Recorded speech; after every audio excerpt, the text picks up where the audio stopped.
has gone through waves of change, cultural, political, and military, shaping not just its destiny, but the course of world history. This is the story of Japan, a tale spanning thousands of years of tradition, upheaval, and innovation.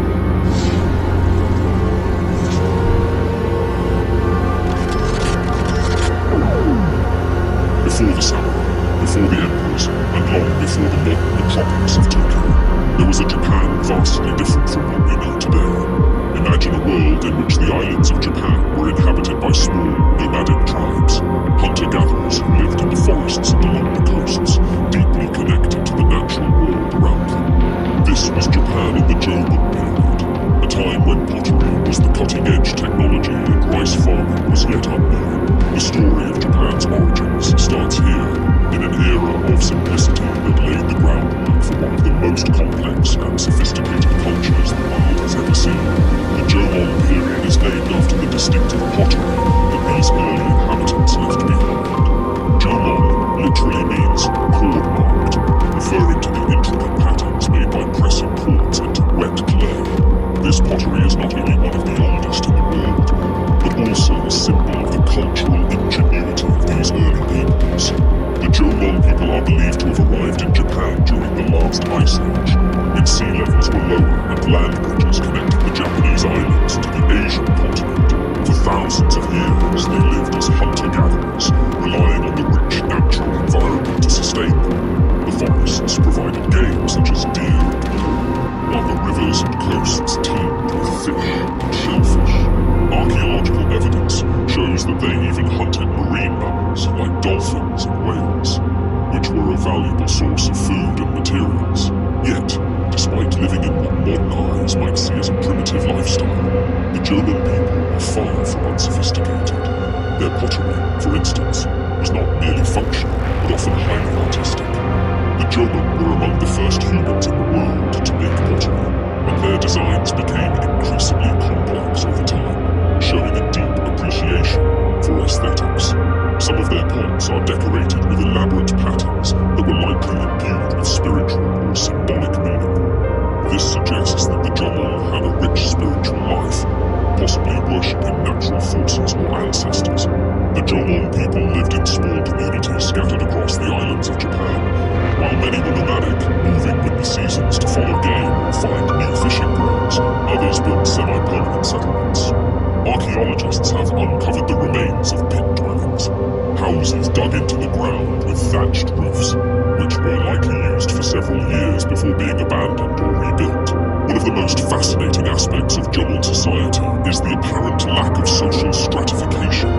Unlike later periods in Japanese history, where rigid class systems were established, the Jomon appear to have lived in relatively egalitarian communities. There is little evidence of large-scale warfare or the kind of hierarchical organization that would later define Japanese society. Instead, the Jomon seem to have been more concerned with survival, spirituality, and art. This is not to say that the Jomon were completely isolated or static. Archaeological finds suggest that they engaged in trade with other groups, both within Japan and possibly even with the Asian mainland. Items such as jade, obsidian, and shells found in Jomon sites indicate that goods were exchanged over long distances. This trading network likely helped spread new ideas and technologies, contributing to the gradual development of more complex societies. The Jomon people's spirituality is another intriguing aspect of their culture. While there are no written records from this time, the artifacts they left behind offer tantalizing clues about beliefs. Among the most famous of these are the dog, small humanoid figurines that have been found in many Jomon sites. These figurines, often with exaggerated features such as large eyes or pregnant bellies, may have been used in fertility rites or other religious rituals. Some scholars believe that they represent deities or spirits, possibly ancestors who were revered by the community. Burial practices also suggest a belief in an afterlife, or the importance of honoring the dead. Some Jomon graves contain grave goods, pottery, tools, and even food offerings, suggesting that the deceased were believed to need these items in the next world. There is also evidence that the Jomon may have practiced some form of ancestor worship, a tradition that would continue in later Japanese culture. By the end of the Jomon period, life in Japan began to change dramatically. Around 300 BCE, new people arrived on the islands from the Korean peninsula, bringing with them revolutionary technologies, most notably rice farming. This marked the beginning of the Yayoi period, a time of great social, cultural, and technological transformation. The introduction of rice agriculture had a profound impact on Japanese society. Whereas the Jomon had lived as hunter-gatherers for millennia, the Yayoi people were farmers. Rice paddies spread across the landscape, transforming both the environment and the way people lived. Farming required settled communities, and these villages grew larger and more complex than the small Jomon settlements. The Yayoi also brought advanced metalworking skills, introducing bronze and iron tools and weapons. These technologies allowed for more efficient farming and hunting, but they also had a darker side. The appearance of bronze and iron weapons suggests that warfare became more common during this period, as different groups competed for land and resources. This was the beginning of a more hierarchical society, where wealth and power became concentrated in the hands of a few. By the 3rd century CE, the Yayoi had given way to the Kofun period, named after the massive burial mounds, or kofu, that began to dot the landscape. These mounds, some of which were as large as football fields, were the graves of powerful rulers who commanded large armies and controlled vast territories. The most powerful of these rulers belonged to the Yamato clan, which would eventually establish Japan's first centralized state. The Yamato state, which emerged in the 4th and 5th centuries CE, was heavily influenced by the cultures of Korea and China. The Yamato rulers adopted Chinese writing, government structures, and religious practices, including Buddhism, which was introduced to Japan in the 6th century. These influences helped to solidify the Yamato's power and unify much of Japan under their rule. The Yamato clan also claimed divine descent from the sun goddess Amaterasu, a claim that would later form the basis of the Japanese imperial family's legitimacy. This divine connection gave the Yamato rulers an aura of sanctity and authority, setting the stage for the development of a centralized, hierarchical society. By the end of the Yamato period, in 710 CE, Japan had transformed from a land of scattered hunter-gatherer tribes into a unified state with a centralized government, a complex social hierarchy, and a rich cultural heritage. The Jomon and Yayoi periods may seem distant and primitive compared to the later eras of samurai and shoguns, but they laid the essential foundations for what Japan would become. The spirit of innovation, the deep connection to nature, and the reverence for ancestors that characterized the Jomon and Yayoi peoples would continue to shape Japanese culture for centuries to come. In the next chapter, we will see how these early influences were carried forward into the age of emperors, courtly intrigue, and the rise of the samurai.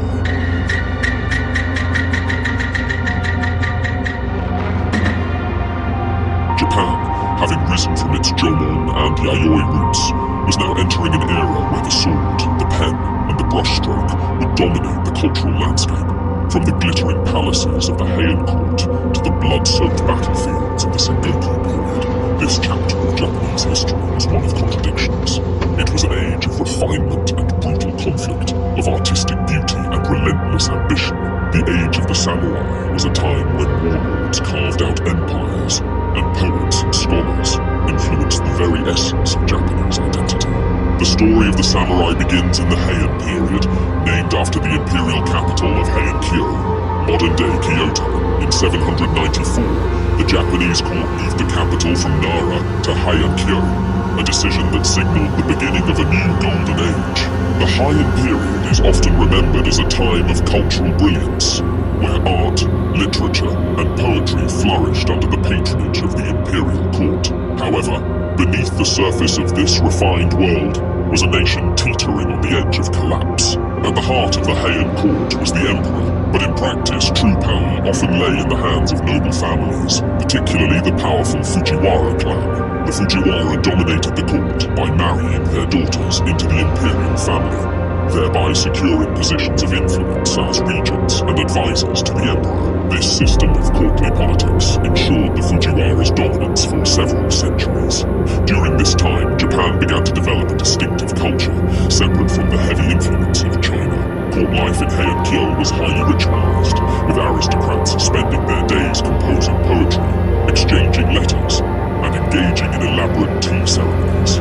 This refined lifestyle is immortalized in works like The Tale of Genji, written by the court lady Murasaki Shikibu. Often considered the world's first novel, The Tale of Genji offers a window into the lives of the highly elite, where aesthetics, love, and the pursuit of beauty were paramount. Yet, while the aristocracy lived in luxury, the rural provinces were increasingly neglected. The central government's control over the countryside weakened, and local warlords, called daimyo, began to rise in power. These daimyo relied on warrior clans to enforce their authority, and it was in this period that the samurai, the iconic warrior class of Japan, first began to emerge as a significant force. While the Heian aristocrats were more concerned with courtly intrigue than warfare, the samurai were gaining influence in the provinces. Initially, the samurai were little more than armed servants of the nobility, hired to protect estates and settle disputes between rival landowners. However, as the power of the central government eroded, the samurai took on greater responsibilities, eventually becoming the de facto rulers of many regions. The samurai were bound by a code of honor that would later become known as Bushido, the way of the warrior. While Bushido as a formalized concept would not fully develop until the later Edo period, many of its core principles, loyalty, courage, and honor, were already deeply ingrained in samurai culture during the Heian period. A samurai's primary duty was to serve his lord, or daimyo, without question, and this loyalty was often tested in brutal conflicts. The shift in power from the aristocracy to the warrior class was gradual but inexorable. By the late 12th century, the samurai had grown strong enough to challenge the imperial court directly, setting the stage for one of the most significant conflicts in Japanese history, the Genpei War. The Genpei War was a 5-year conflict that pitted two powerful samurai clans, the Taira and the Minamoto, against each other in a struggle for control of Japan. The roots of the war lay in decades of political maneuvering at the Heian court. By the late 12th century, the Taira clan, under the leadership of Taira no Kiyomori, had risen to dominate the court, much like the Fujiwara before them. However, their dominance was resented by rival samurai clans, most notably the Minamoto. In 1180, Minamoto no Yoritomo, a young and ambitious leader of the Minamoto clan, launched a rebellion against the Taira. The conflict quickly escalated into a full-scale civil war, with both sides rallying samurai warriors to their cause. The war was brutal and saw many of the tactics that would define samurai warfare for centuries to come: light cavalry, mounted archery, and close-quarters sword fighting. The turning point of the war came in 1184 at the Battle of Uchi no Tani, where the Minamoto scored a decisive victory over the Taira. 2 years later, the final blow was struck at the Battle of Dan no Ura, a dramatic naval battle in which the Taira were completely defeated. Taira no Kiyomori's infant grandson, the Emperor Antoku, was drowned during the battle, and the Minamoto emerged as the uncontested rulers of Japan. With his victory, Minamoto no Yoritomo became Japan's first shogun, a military ruler who wielded more power than the emperor. Yoritomo established the Kamakura shogunate, a new government based in the city of Kamakura, far from the imperial court in Kyoto. While the emperor remained a symbolic figurehead, true power now lay with the shogun and the samurai class. The Kamakura shogunate marked the beginning of nearly 700 years of samurai rule in Japan. Under the shogunate, the samurai class became the dominant force in Japanese society, and Bushido began to take on greater significance as the guiding code for samurai behavior. The Kamakura period also saw the establishment of feudalism in Japan, as daimyo controlled large swathes of land and pledged their loyalty to the shogun in exchange for protection and military support. While the Kamakura shogunate brought a degree of stability to Japan, it was not without its challenges. The most significant threat came from across the sea, in the form of the Mongol Empire. In the late 13th century, the Mongols, under the leadership of Kublai Khan, attempted to invade Japan twice, in 1274 and 1281. The first invasion was a small-scale assault that saw Mongol forces land on the island of Kyushu. However, the Mongols were not accustomed to Japan's terrain and tactics, and they faced fierce resistance from the samurai. After only a few days of fighting, a sudden storm, believed by the Japanese to be a divine wind or kamikaze, destroyed much of the Mongol fleet, forcing them to retreat. Undeterred, Kublai Khan launched a second, larger invasion in 1281. This time, the Mongol forces numbered over 140,000, making it one of the largest amphibious invasions in history. However, once again, the Japanese were aided by the weather. After months of fierce fighting, another typhoon struck, decimating the Mongol fleet and effectively ending their attempts to conquer Japan. The kamikaze storms became legendary, and the Japanese believed that the gods had intervened to protect their homeland. While the Kamakura shogunate survived the Mongol invasions, the cost of defending Japan left the government weakened. The strain on the shogunate's resources, combined with internal political tensions, eventually led to its downfall in 1333, when the Ashikaga clan seized power and established the Ashikaga shogunate. The Ashikaga shogunate, also known as the Muromachi shogunate, ruled Japan from 1336 to 1573.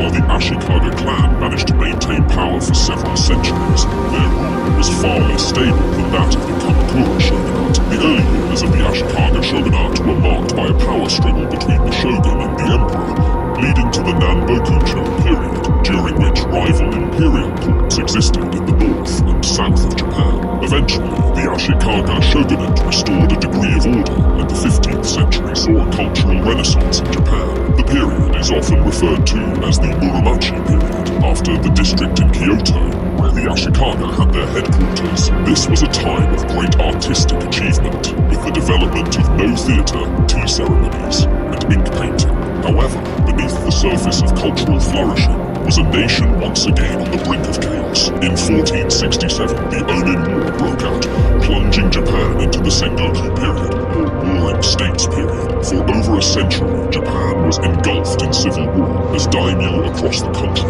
vied for control. Samurai armies marched across the land, burning villages, besieging castles, and slaughtering their enemies in a seemingly endless cycle of violence. Yet even in this time of war, there were figures who sought to bring order to the chaos. Three warlords, Oda Nobunaga, Toyotomi Hideyoshi, and Tokugawa Ieyasu, would emerge as the unifiers of Japan, each playing a crucial role in the eventual end of the Sengoku period. From the cultured elegance of the Heian court to the brutal battlefields of the Sengoku period, the age of the samurai was a time of profound transformation in Japan. The samurai, once humble retainers to the aristocracy, had risen to become the ruling class, shaping the political, social, and cultural landscape of Japan for centuries to come. The code of Bushido, the ideals of loyalty and honor, and the warrior ethos that defined the samurai would continue to influence Japan long after the Sengoku period ended.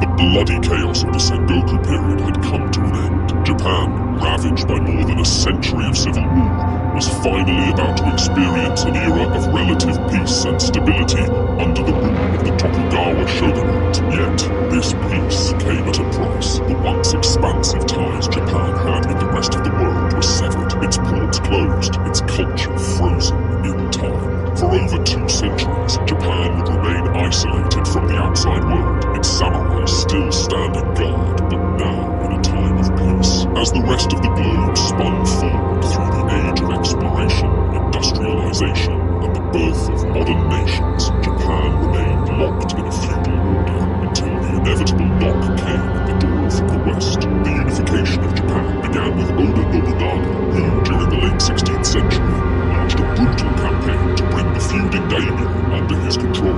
Following his assassination, his loyal general Toyotomi Hideyoshi continued the mission, bringing much of the country under one rule. However, the ultimate consolidation of power came after the Battle of Sekigahara in 1600, where a third man, Tokugawa Ieyasu, decisively defeated his rivals and established a new era in Japanese history. In 1603, Ieyasu was officially appointed shogun, the supreme military leader of Japan. This marked the beginning of the Tokugawa shogunate, which would govern Japan for more than 250 years. Unlike previous shogunates, the Tokugawa regime was far more centralized and stable. It instituted a strict class system, carefully regulated the daimyo, and ensured that no single warlord could challenge its authority again. Tokugawa Ieyasu's genius lay in his ability to create a system that ensured peace without relying on constant military conquest. His government established the capital in Edo, modern-day Tokyo, far from the imperial court in Kyoto, which allowed the shogun to rule without interference from the emperor or other noble factions. The Tokugawa family implemented policies to maintain a delicate balance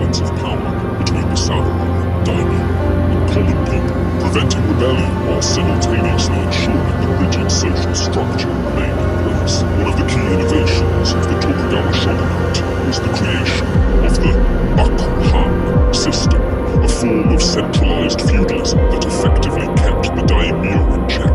Under this system, the shogun directly controlled about a quarter of Japan's land, including the richest agricultural regions, while the rest was divided among the daimyo.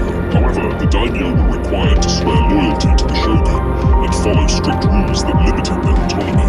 Perhaps the most effective means of control was the policy known as Sankin Kotai, or alternate attendance. This policy required the daimyo to spend every other year in Edo, where their families were kept as virtual hostages to ensure their loyalty. The daimyo were also obligated to maintain lavish residences in Edo, which placed a considerable financial strain on them. As a result, much of the daimyo's wealth was funneled into maintaining appearances in the capital, rather than raising armies to challenge the shogun. This system created a highly stratified society, where movement between social classes was nearly impossible. At the top were the samurai, who served as administrators and military leaders. Below them were the peasants, who made up the majority of the population and were responsible for farming and paying taxes. Artisans and merchants were ranked even lower, though the latter would gradually amass considerable wealth during this era.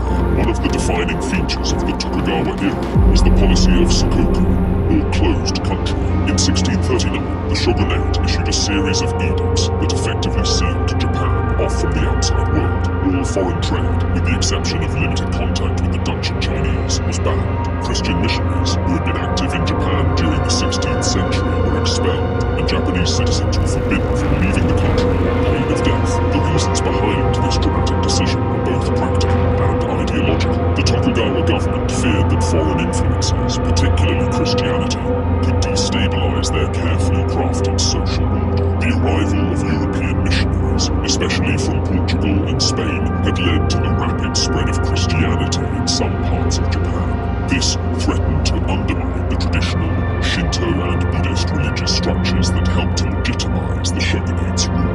In 1637, the Shimabara Rebellion, a large-scale uprising by predominantly Christian peasants in southwestern Japan, confirmed these fears. Though the rebellion was brutally suppressed, it convinced the Tokugawa government that foreign influence needed to be minimized at all costs. By closing the country, the shogunate hoped to preserve Japan's political stability and protect its cultural traditions from outside interference. The policy of sakoku, however, was not total isolation. The shogunate maintained limited trade with China and Korea, and the Dutch were allowed to continue trading at a single outpost on the small artificial island of Dejima in Nagasaki Bay.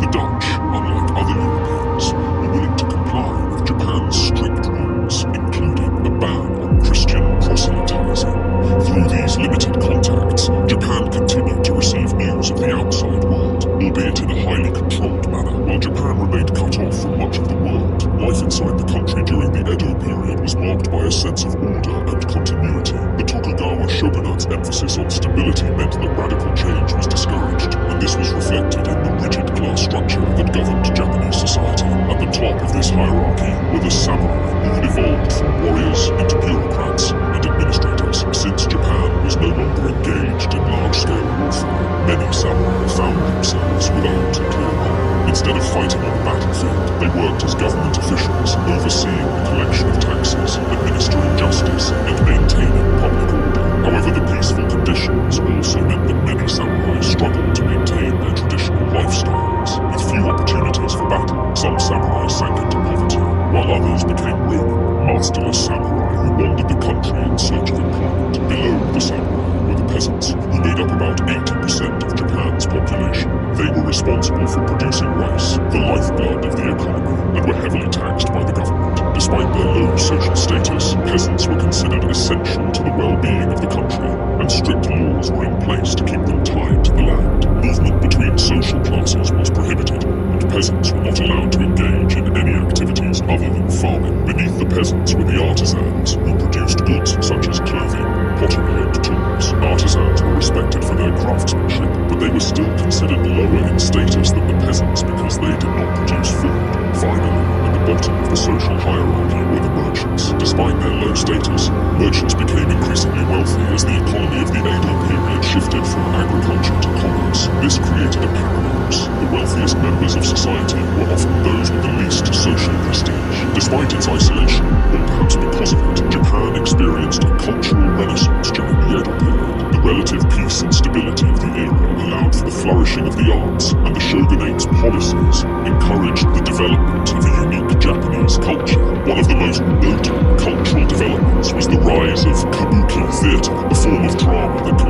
elaborate costumes, dynamic performances, and stylized gestures to tell stories of love, betrayal, and revenge. Kabuki became immensely popular among the common people, and its influence spread throughout Japanese society. At the same time, the ukiyo-e, literally, pictures of the floating world, woodblock print style emerged, depicting scenes of everyday life, beautiful landscapes, and famous kabuki actors. These prints were mass-produced, making them affordable to a wide audience and creating a thriving market for popular art. Artists like Katsushika Hokusai, whose famous print The Great Wave off Kanagawa has become iconic, were able to reach both commoners and elite patrons. In addition to visual art, literature also flourished during the Edo period.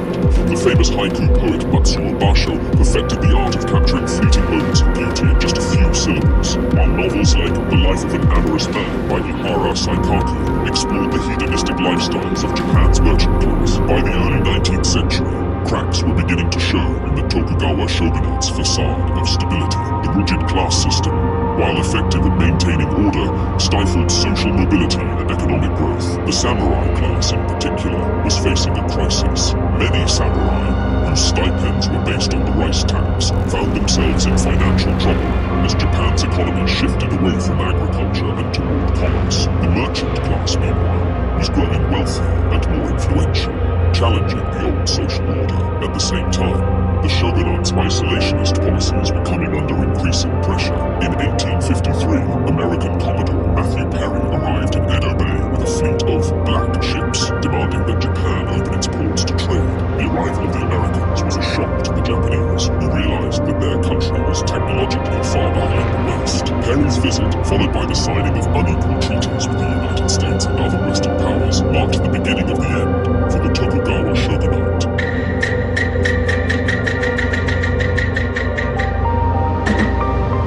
Japan stood at a crossroads in the mid-19th century.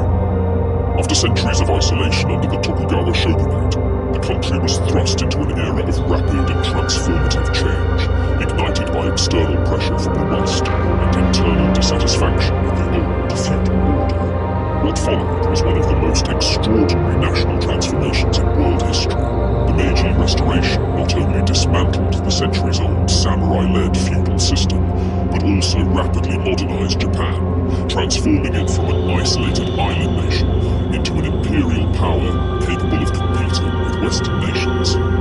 This chapter explores how Japan moved from its centuries of isolation to the birth of a new imperial Japan, reshaping its society, economy, military, and identity.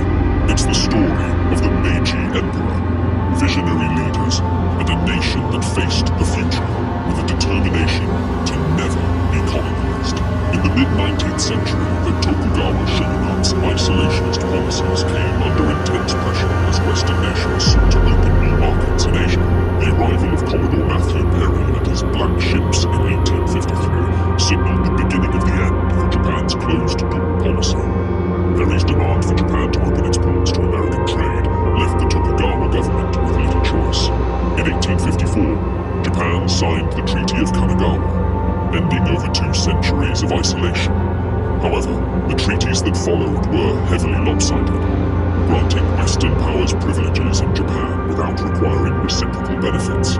These unequal treaties angered many Japanese, especially those who saw the shogunate as weak for succumbing to foreign pressure. Discontent grew within the country, particularly among factions of samurai and local daimyo, who felt the shogunate had failed to protect Japan's sovereignty. By the 1860s, Japan was in turmoil.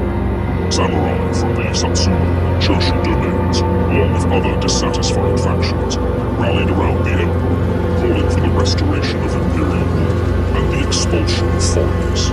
These factions opposed both the Tokugawa shogunate and the treaties with the West, seeing the restoration of the emperor as the key to reasserting Japan's strength. In 1867, the young Emperor Meiji ascended the throne. The following year, in 1868, the pro-imperial forces successfully overthrew the Tokugawa shogunate in what became known as the Meiji Restoration. It marked the end of 265 years of Tokugawa rule and the beginning of a new era in Japanese history. An era of modernization, reform, and ultimately empire. Meiji Restoration was more than just the return of political power to the emperor. It was a radical reorganization of Japanese society, government, and economy aimed at modernizing the country in response to the perceived threat posed by the Western imperial powers. In the early years of the Meiji period, the emperor and his advisors sought to dismantle the old feudal order and replace it with a centralized modern state. The feudal domains controlled by the daimyo were abolished, and in their place Japan was reorganized into prefectures governed directly by the central government. This new system helped to consolidate power in the hands of the emperor and his bureaucrats, breaking the centuries-old power of the samurai and daimyo. The abolition of the samurai class was one of the most significant reforms of the Meiji era. For centuries, the samurai had been the dominant military and political force in Japan, but in a rapidly modernizing world, their role as warriors became obsolete. In 1871, the government officially abolished the samurai's hereditary privileges, and in 1876, it banned the carrying of swords in public, a deeply symbolic act that marked the end of the samurai era. While these reforms were met with resistance, most notably in the Satsuma Rebellion of 1877, where disaffected samurai rose up against the new government, Japan's transformation was unstoppable.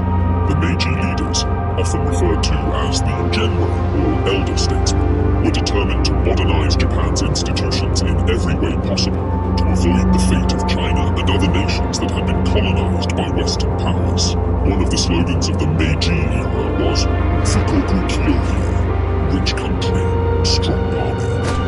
The Meiji leaders understood that to secure Japan's sovereignty, they needed not only a modern military, but also a modern economy capable of supporting it. As a result, they embarked on a series of sweeping reforms that touched nearly every aspect of Japanese life. In the realm of education, the government established a national school system based on Western models, with the goal of creating a literate and disciplined population. Western science, technology, and philosophy were introduced, and thousands of Japanese students were sent abroad to study in Europe and the United States. At the same time, foreign experts known as Uyatoi Gaikokujin were brought to Japan to help build the country's infrastructure and modernize its industries. In 1873, the government introduced compulsory military conscription, requiring all male citizens to serve in the armed forces. This not only helped create a modern, Western-style army, but also broke down class divisions by requiring men of all social backgrounds to serve side by side. The government also modernized the Navy, acquiring modern warships from Britain and building shipyards to produce its own vessels. Economically, the Meiji government promoted industrialization through a combination of state-led initiatives and private entrepreneurship. The government established state-owned factories and mines, which were later sold to private businessmen who became the founders of Japan's powerful zaibatsu, or financial conglomerates. These zaibatsu, such as Mitsubishi, Mitsui, and Sumitomo, would come to dominate the Japanese economy in the following decades. In addition to industry, Japan also reformed its financial system, establishing a central bank and adopting a modern currency system. The government implemented land reforms that privatized agricultural land, increasing productivity and creating a class of wealthy landowners who would help drive Japan's economic development. While the Meiji leaders were committed to modernization, they also understood the importance of maintaining political stability. In 1889, after years of debate and study of Western political systems, Japan promulgated its first constitution, known as the Meiji Constitution. This document established a constitutional monarchy with the emperor at its center, while also creating a bicameral parliament, known as the Diet, composed of an elected lower house and an appointed upper house. Although the Meiji Constitution appeared to introduce democratic elements into Japanese politics, real power remained concentrated in the hands of the emperor and his advisors. The Genros, the elder statesmen who had played key roles in the Meiji Restoration, continued to hold significant influence behind the scenes. The Constitution granted the emperor significant executive authority, including control over the military and the ability to dissolve the Diet. Nonetheless, the Meiji Constitution represented a significant step toward modern governance, and it helped to legitimize the Meiji government in the eyes of both the Japanese people and foreign powers. The establishment of a modern legal system based on Western models further solidified Japan's As Japan modernized internally, it also began to assert itself on the world stage, particularly in East Asia. The Meiji government recognized that in order to secure Japan's independence, it needed to establish itself as a regional power, capable of competing with the Western imperialists who were carving out China. Japan's first major test came in the form of the First Sino-Japanese War, 1894 to 1895, fought over control of Korea. For centuries, Korea had been a vassal state of China, but Japan sought to break Chinese influence and bring Korea into its own sphere. The war ended in a decisive Japanese victory, with Japan gaining control of Taiwan and the Pescadores Islands, as well as significant influence over Korea. Japan's victory over China shocked the Western powers, who had long viewed Japan as a backward, feudal society. The Treaty of Shimonoseki, which ended the war, forced China to cede territory and pay a large indemnity to Japan, signaling the emergence of Japan as a new imperial power in East Asia. However, Japan's ambitions soon brought it into conflict with Russia, another major player in the region. In 1904, tensions over control of Korea and Manchuria erupted into the Russo-Japanese War, a conflict that would have far-reaching consequences for both Japan and the world. Against all odds, Japan won a series of stunning victories over the Russian army and navy, culminating in the destruction of the Russian Baltic Fleet at the Battle of Tsushima. The war ended with the Treaty of Portsmouth in 1905, mediated by US President Theodore Roosevelt. Japan emerged as the dominant power in East Asia, gaining control of Korea and a sphere of influence in southern Manchuria. The victory over Russia, a major European power, was seen as a watershed moment in global history. It was the first time an Asian nation had defeated a Western power in modern times, and it marked the beginning of Japan's rise as a world power. In the wake of its victory over Russia, Japan continued to expand its empire. In 1910, Japan formally annexed Korea, which had been a de facto protectorate since the end of the Russo-Japanese War. The annexation of Korea was part of Japan's broader imperial strategy, which sought to secure resources and territory in order to support Japan's growing industrial economy. The annexation of Korea marked the beginning of a new phase in Japan's imperial expansion, one that would ultimately lead to conflict with the Western powers in the 20th century. However, it also reflected the growing power and confidence of a nation that had transformed itself from a feudal backwater into a modern imperial state in just a few short decades. By the end of the Meiji period in 1912, Japan had undergone a profound transformation. It had moved from being an isolated feudal society to a modern, industrialized nation capable of competing with the world's great powers. Meiji Restoration had laid the groundwork for Japan's future as an imperial power, but it also set the stage for the conflicts and challenges that would come in the 20th century. Japan's rapid modernization and rise to power during the Meiji era were remarkable achievements, but they also came with significant costs, both domestically, as traditional ways of life were upended, and internationally, as Japan's imperial ambitions brought it into conflict with other nations. As Japan entered the 20th century, it stood at the threshold of a new era, one in which its quest for empire would lead it into the global conflicts that would define the next phase of its history.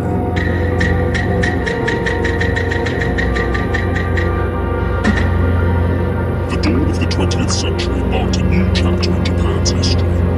The Meiji era had transformed the nation into an industrial powerhouse, positioning it as a formidable player on the world stage. Yet, as Japan embarked on its imperial ambitions, it also faced a complex web of domestic challenges and international tensions. The period from 1912 to 1945 was defined by Japan's aggressive expansionist policies, its involvement in global conflicts, and the consequences of its militaristic ambitions. This chapter examines Japan's quest for empire, the rise of militarism, and the path that led to its involvement in World War II. In 1912, Emperor Meiji passed away, and his son, Emperor Taisho, ascended to the throne. The Taisho era was marked by a brief experiment in democracy and liberalism, a stark contrast to the preceding Meiji period characterized by authoritarian rule. During this time, Japan experienced a wave of political reform and social change, known as Taisho democracy. Political parties gained more power, and there was an increasing emphasis on civil rights and political participation. Japanese populace became more politically active, leading to the rise of various political movements and labor unions. Intellectuals and activists advocated for greater freedoms and social reforms, pushing for changes that included women's suffrage and labor rights. However, this period of liberalism was short-lived and faced considerable opposition from conservative factions within the military and government. As the world entered World War I in 1914, Japan seized the opportunity to expand its influence in Asia. Aligning itself with the Allies, Japan sought to assert its dominance in the Pacific and Asia by taking advantage of the war's upheaval. Japanese forces occupied German-held territories in China and the Pacific, including the Shandong Peninsula and several Pacific islands. The Treaty of Versailles in 1919 formalized Japan's territorial gains, but it also led to tensions with Western powers who were wary of Japan's growing ambitions. The post-war period saw the rise of militarism and nationalism in Japan, fueled by a combination of economic challenges, social unrest, and a desire for greater global standing. The 1920s brought economic turmoil as Japan faced the consequences of inflation, unemployment, and labor strikes. The government struggled to address these issues, leading to disillusionment among the populace. As economic conditions worsened, militaristic and nationalistic ideologies gained traction. The military increasingly influenced Japanese politics, with army and navy leaders advocating for expansionism as a solution to Japan's domestic problems. Nationalist groups emerged, promoting the idea of a greater East Asia co-prosperity sphere, which envisioned Japanese dominance over Asia and the expulsion of Western powers. In this environment, the military began to see itself as the savior of the nation. This growing influence culminated in a series of incidents, including the assassination of political leaders and the military's involvement in domestic affairs. By the late 1920s, the military had gained significant control over the government, undermining the democratic progress made during the Taisha era. The pivotal moment in Japan's turn toward militarism came in 1931 with the Manchurian incident. The Japanese army staged an explosion of the South Manchurian Railway as a pretext to invade Manchuria, a resource-rich region in northeastern China. Despite the lack of authorization from the Japanese government, the military quickly occupied Manchuria and established a puppet state known as Manchukuo. The invasion was met with international condemnation, particularly from the League of Nations, which called for Japan to withdraw. However, the Japanese government, heavily influenced by the military, refused to comply. In 1933, Japan withdrew from the League of Nations, signaling its growing isolation from the international community. The occupation of Manchuria marked a turning point for Japan, solidifying its militaristic stance and expansionist ambitions. The army began to push for further incursions into China, leading to increased tensions with the Chinese government, the Chinese Nationalist Party, and the Communist Party. Despite their differences, united in opposition to Japanese aggression. The tensions in China erupted into full-scale war in 1937 with the Second Sino-Japanese War. Japanese forces launched a brutal invasion of China, capturing key cities, including Beijing and Shanghai. The war was characterized by extreme violence and atrocities committed by Japanese troops, most notably the Nanjing Massacre, where hundreds of thousands of Chinese civilians were killed and widespread sexual violence was perpetrated against women. The conflict quickly escalated, becoming one of the largest theaters of World War II. Japan sought to establish a puppet government in China, but the Chinese resistance proved resilient. The Chinese nationalists and communists continued to fight against Japanese occupation, receiving varying degrees of support from Western powers, particularly the United States. As the war dragged on, Japan faced increasing international condemnation for its actions in China. The United States, which had previously maintained a policy of neutrality, began to impose economic sanctions on Japan, cutting off vital supplies of oil and other resources. This further strained Japan's economy and fueled military leaders' belief that war with the United States was inevitable. On December 7th, 1941, Japan launched a surprise attack on the United States naval base at Pearl Harbor, Hawaii. The attack aimed to neutralize the U.S. Pacific Fleet, allowing Japan to secure its territorial gains in Asia and the Pacific without interference from the United States. The attack was a tactical success for Japan, but it galvanized American resolve and led to the U.S. entering World War II. Following Pearl Harbor, Japan in British Malaya, Singapore, the Philippines, and the Dutch East Indies. The early successes of the Japanese military created an empire that stretched from the islands of the Pacific to the coasts of China. However, as the war continued, Japan's overextension began to take its toll. In 1942, the tide began to turn against Japan. The United States achieved significant victories in the Battle of Midway, where it dealt a crippling blow to the Japanese fleet. This marked the beginning of a series of Allied offensives that would eventually lead to the liberation of occupied territories and the gradual weakening of Japanese forces. As the war dragged on, Japan faced increasing challenges on multiple fronts. The Allied forces, bolstered by the industrial might of the United States, launched a series of campaigns in the Pacific, gradually recapturing territory and moving closer to Japan itself. The brutal island-hopping strategy saw fierce battles in places like Guadalcanal, Tarawa, and Iwo Jima, where Japanese forces fought to the last man. By 1945, Japan was on the defensive, with its cities facing relentless bombardment from Allied forces. The strategic bombing campaign, particularly the firebombing of Tokyo and other urban centers, inflicted devastating damage and civilian casualties. The Japanese economy and infrastructure were in ruins, and the populace faced severe shortages of food and essential goods. In August 1945, the United States made the controversial decision to use atomic weapons against Japan in an effort to bring about a swift end to the war.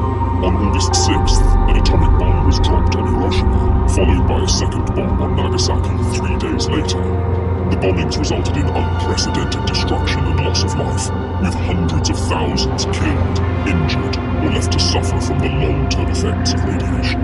Facing overwhelming devastation and the prospect of further destruction, Japan announced its unconditional surrender on August 15, 1945. The formal surrender was signed aboard the USS Missouri in Tokyo Bay on September 2, 1945, officially ending World War II. The consequences of the war would shape Japan for generations, leaving deep scars on the nation and its people.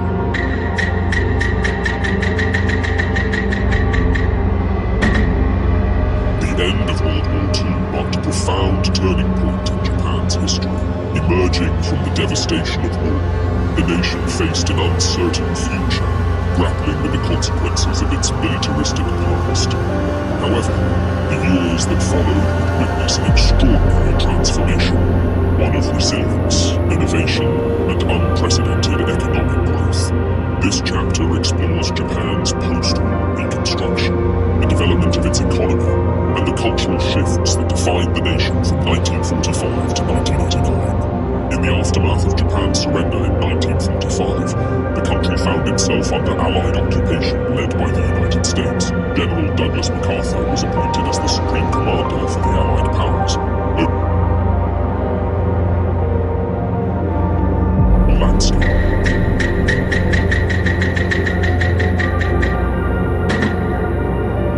As Japan entered the 1990s, it found itself at a crossroads, facing challenges that would shape its trajectory for decades to come. The era of the Japanese economic miracle had come to a sudden halt, giving way to economic stagnation, demographic changes, and a re-evaluation of national identity.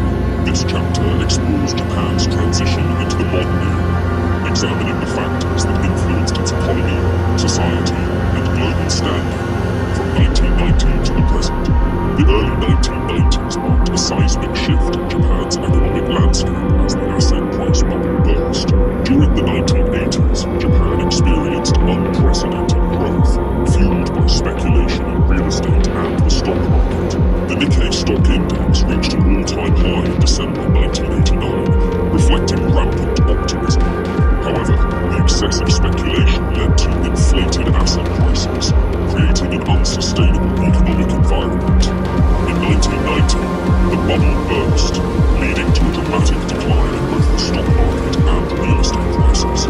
The aftermath of this collapse plunged Japan into what became known as the lost decade. Banks were left with a mountain of bad loans, and the economy entered a prolonged period of stagnation, characterized by low growth, deflation, and rising unemployment.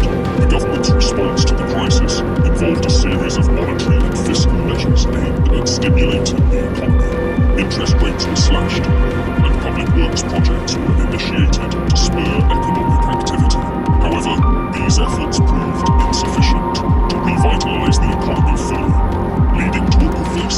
sense of uncertainty and anxiety among the populace. As the economic malaise persisted, Japan experienced significant cultural and social changes. The lost decade prompted a shift in attitudes, with many people questioning the values that had previously driven their society. The once unshakable faith in lifelong employment and corporate loyalty began to wane as job security diminished and younger generations sought alternative paths. The rise of non-regular employment, characterized by part-time and contract work, became a defining feature of the labor market. Many individuals found themselves trapped in precarious employment situations, leading to a sense of disenchantment and frustration among the youth. The term "freeter," referring to those who pursued non-permanent or part-time work, emerged as a symbol of this new economic reality. Additionally, societal expectations regarding family structures and gender roles underwent significant transformations. The traditional notion of the salaryman as the primary breadwinner was challenged as more women entered the workforce and pursued careers. The increasing emphasis on individualism and personal fulfillment led to changing family dynamics, with many opting for delayed marriage or choosing to remain single. The Great East Japan earthquake of March 11, 2011, had a profound impact on the nation, both physically and emotionally. Measuring 9.0 on the Richter scale, the earthquake triggered a massive tsunami that devastated coastal communities and caused widespread destruction. The disaster claimed thousands of lives, displaced entire towns, and left a lasting scar on the Japanese psyche. One of the most significant consequences of the earthquake was the Fukushima Daiichi nuclear disaster, which occurred when the tsunami overwhelmed the nuclear power plant, leading to meltdowns and the release of radioactive materials. The incident raised serious concerns about nuclear safety and the government's energy policies, prompting public outcry and protests against nuclear power. In the aftermath of the disaster, Japan faced a challenging path to recovery.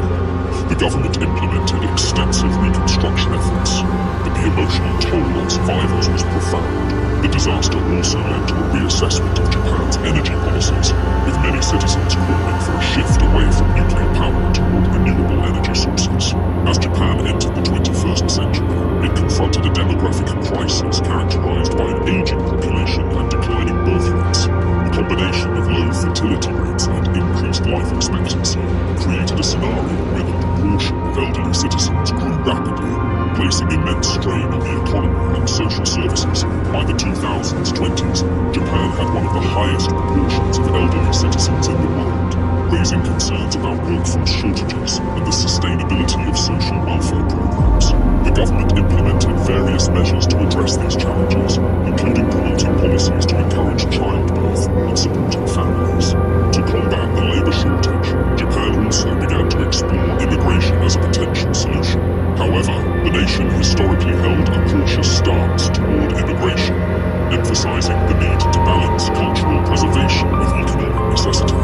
This tension between tradition and the need for a more diverse workforce would shape discussions about Japan's future. Despite the challenges posed by economic stagnation and demographic shifts, Japan continued to excel in technological innovation and research. The nation remained a global leader in various fields, including robotics, electronics, and automotive manufacturing. Japanese companies invested heavily in research and development, fostering a culture of innovation. The country became synonymous with cutting-edge technology, producing advancements in artificial intelligence, automation, and renewable energy. Japan's commitment to education and research helped maintain its status as a hub for technological development. The government also recognized the importance of fostering international partnerships and collaboration to enhance global competitiveness. Initiatives were launched to promote entrepreneurship, attract foreign investment, and strengthen ties with emerging markets, particularly in Asia. Japan's history is one of relentless change. War and peace, isolation and expansion, tradition and innovation. From the warriors of ancient times to the pioneers of modern technology, Japan continues to shape the world. The land of the rising sun story isn't just about the past, it's about the future. What comes next is a new chapter, and the world is watching. If you enjoyed this video, please hit the like button